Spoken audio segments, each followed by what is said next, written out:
stuff like that. Oh, it's older to recording. Yeah. Okay, thank you for coming to our video on vascular supply to the lower limb. We're going to start with the groin and then follow the arteries through into the leg. So if we just come to our volunteer over here, we can see the femoral artery come underneath the inguinal ligament, and it goes into the femoral triangle, which is bounded by each side by the sartorius and the adductor longus. The artery lies in between the nerve and the vein, as we know, the mnemonic NAVY, which is nerve, artery, vein, and the Y front.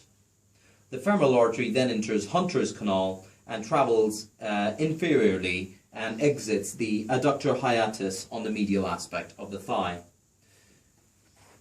Proximally, the femoral artery gives off, if we come over here, proximally the femoral artery gives off the profunda femoris, and the profunda femoris gives off two important branches, which are the medial circumflex femoral and the lateral circumflex femoral arteries.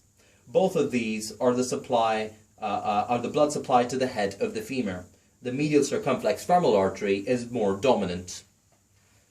The profunda femoris then descends inferiorly and gives a lot of perforating arteries into the thigh. Going back to the femoral artery, as we said, it descends down and exits the adductor hiatus. It then goes posteriorly from there and becomes the popliteal artery. The popliteal artery descends and comes into the popliteal fossa. It is the most deepest structure of the popliteal fossa.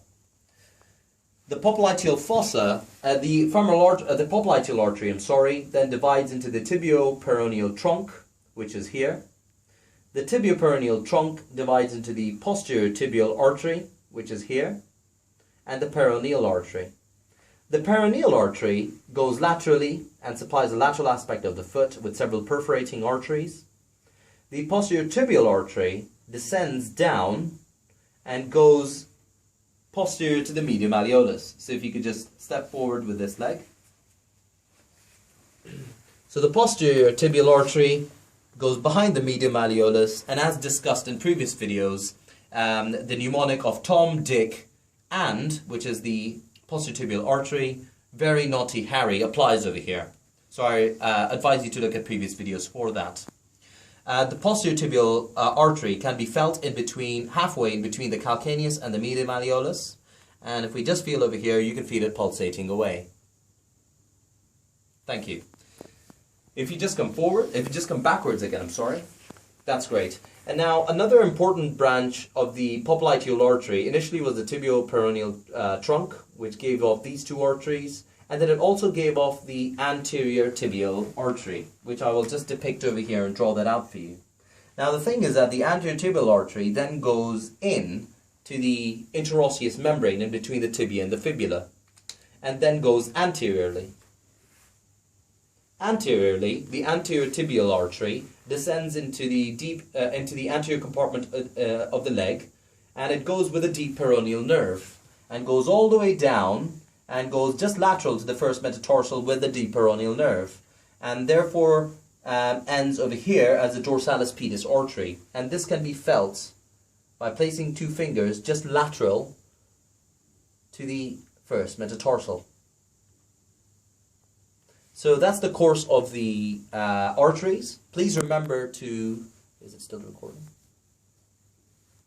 So please remember to palpate for these arteries, and if you can't palpate for them, please use a Doppler to identify these vessels.